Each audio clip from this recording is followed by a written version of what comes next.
Okay, so let me be the first to tell you, okay, put it out there, that learning to say no and preserve your mental space, your energy, and your capacity is in no way selfish, okay? I don't care what they tell you.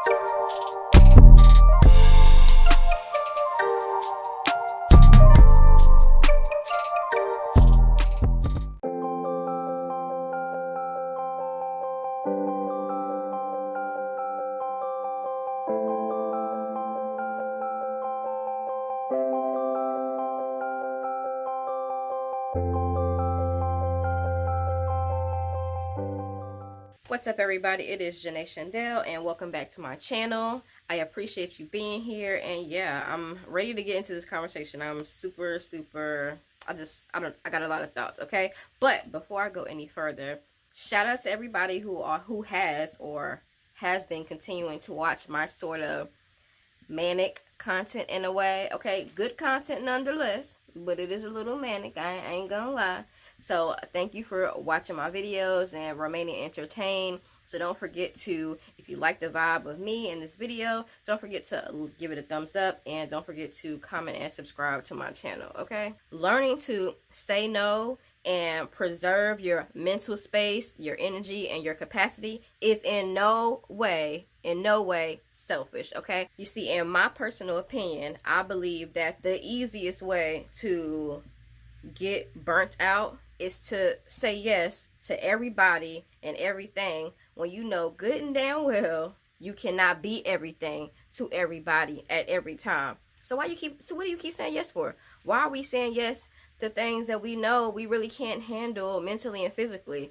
There is only 24 hours in the day, but we book ourselves, we do things, we support people, and pretend like there's 40 hours in a day or 36 hours in a day, when really, like, where does the time fit in where you sleep and eat and rest and do things for yourself? Like, where do you come in at if you're so worried about doing things for everybody else? You see, what I had to learn the hard way was that I can't be the leg that everybody else stands on. Huh? You want me to say it again? I said it again. I said I learned that I can't be the leg that everybody else stands on, okay? And while I want to be reliable for everybody, and I'm known for being reliable, and I take great pride in, if I say something, I'm going to do it. I'm going to stick to it because I know people are counting on me, and I don't like disappointing people. I don't like letting people down. But sometimes I have to wonder, what will people do without me? What will people do without me? I'm not saying I want them to do it without me, but if I was not here, what would they do without me?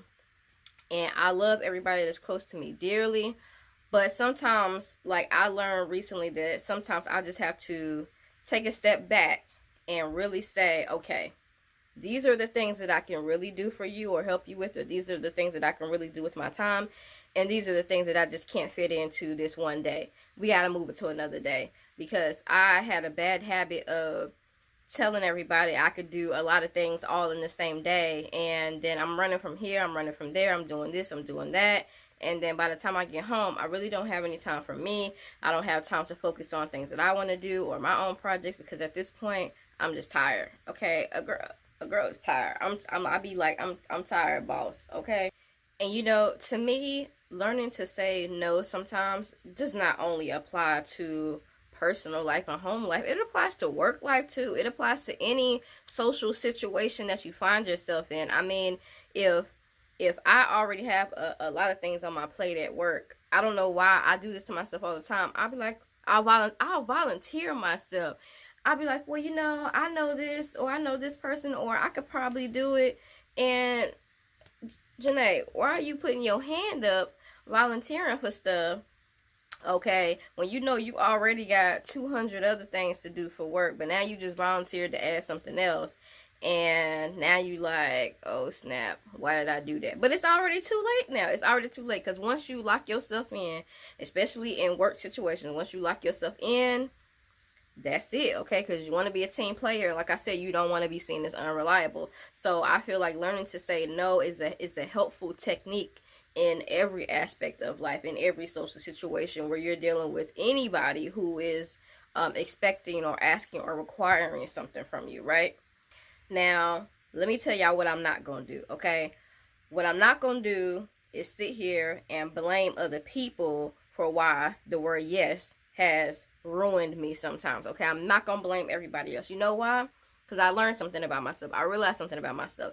And what I realized is that I have, this is hard to admit, y'all. I have become an enabler in some situations. At some point, I am an enabler of the people around me and the people that count on me. I can be an enabler in certain situations, and the reason why I say that is because sometimes I know that people's habits and things they're doing may or may not be destructive, or I know that they are relying on me too much, but I have gotten so used to having their backs or doing certain things, or I don't know, getting them out of trouble or whatever the case may be, that I know that by me continuing to do those things and saving people and doing certain things, they don't always have to face the consequences, because they know that I will be there to catch them or to have their back, if that makes sense. I don't know if I'm making sense, but like,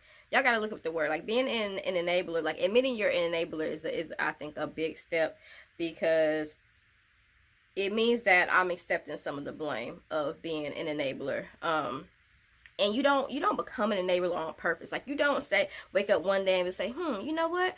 I want to enable everybody around me. I want to be an enabler for a profession. Like, you don't wake up and do that. Okay, it's not something you intentionally do. It's something that I think gradually, slowly, like, happens over time, and you just end up, I don't know, you just end up in this space where you're like, okay, I know I should tell them to stop it, or I know I should do whatever, or I should just let them get that police ticket and let them, suffer the consequences and learn they fucking lesson. But I can't, because I'm used to saving people. Okay, one thing about people in my family is that we have this thing in us when we always want to save people. We always want to rescue people, and it is a curse to a fault. Like, it can be a curse at some times, because we can't let go of that I need to save them mentality sometimes. And everybody in my family does it, okay? We all do it. I don't know if it's just something that was embedded in us as a family, but we can't help it. We can't help ourselves. But it can be to our detriment sometimes. And I had to learn to realize that. Like, I had to start to be more conscious of these certain things about me wanting to save people all the time, and taking on other people's problems and taking on other people's emotions when they aren't really my own, and becoming an enabler. And actually, my mom, shout out to Sweet Tea, she gave me this book, and this book is not new. It's been out for a really long time, and this is like a 25th edition. Okay, that's how old this book is. Okay, but the shit in here is still accurate. Okay, so it's called Codependent No More, and I realized reading some of this stuff that I am codependent, and it's not intentional, but I don't know, like, I've just been doing some thinking and trying to figure out, like, how do I regain some of that power, right? And I don't want to think of it as a power struggle, but how do I regain some of that power? And to me, regaining some of that power and control to put back stability, mental stability, is to learn to say no to certain things. And it's not that I'm saying no forever, or I'm telling people fuck them. I'm not saying that. I'm just saying right now, in this moment, when you're asking me, it's a no, because I can't do it right now. I can't handle it right now. You know what I'm saying? I also think that another reason why people have not really applied the technique of saying no a lot is because of the feeling of guilt, right? And I think sometimes we feel guilty for saying no, especially when we know that certain people don't have anybody else. There's nobody else that's going to have their back but you. And that could be a lot of pressure. But But I think you have to figure out how to balance that. Like, you know, what are other solutions, alternatives? Can you find other ways to help them? Can you get other people to help them as well? Can you, you know, sometimes you got to relieve the expectations that are on you and try to spread it around a little bit. You know, sometimes you can't be the only person that people or work depends on. It can't just be you, because those feelings of guilt just stop you from having that balance. You know, so I think at the end of the day, I'm not telling anybody to go out here and be a bitch or be effed up and just say, no, no, no, get out of my face, no, I don't care about you, no. That's not what I'm saying. I'm saying that you have to learn how to create a balance between saying yes and saying no. But if you're always saying yes, then you don't have that balance. And I think that at the end of the day, to keep some of your sanity and to I just keep going back to the word balance, but to do that, you really have to start learning to say no. Sometimes, you know, it might not feel good at first, and you might feel awkward about it, you might feel weird, you might feel bad, but those feelings will pass, and after a while you'll get to a mental state where you're like, okay, I said no and people didn't die. Okay, I said no and people didn't die. Nobody died. Okay, and we here, it's the next day and we can move on, and now I can help them. I'm better prepared to help them because maybe I got better sleep last night. Maybe I finished that work thing I had going and I had some free time, or whatever the case may be. Okay, so that's all I'm saying. Okay, so anyway, I think I'm going to stop this conversation from here. But if you are interested in a part 2, then drop me a comment in the comment section below. I don't want this video to get too long. I say that every time because I can get super like long-winded if you let me. Okay, I should have been like a psychologist in another life because I be trying to analyze stuff. But no, I'm gonna stop here. But like I said, just learn to say no.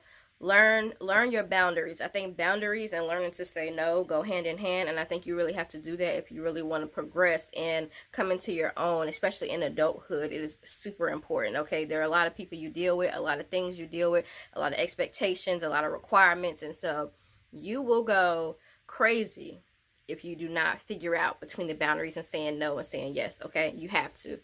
So here's my challenge to you all. Here's some homework. You know, this week or this weekend, say no to one person that you ain't never say no before to. Say no to somebody, or decline to do something, or let your job know this assignment is best suited for so and so. Do that. I want to challenge you all to do this at least one time, okay, before we see each other again, and let me know how it goes. How did you feel? Did you feel guilty? Just let me know. I'm curious. Okay, so that is all for today. I will be back with another video at the next week, or whatever, once a week. You know, you guys know me, I upload once a week, so I will be back with another video. So I will see you all then, and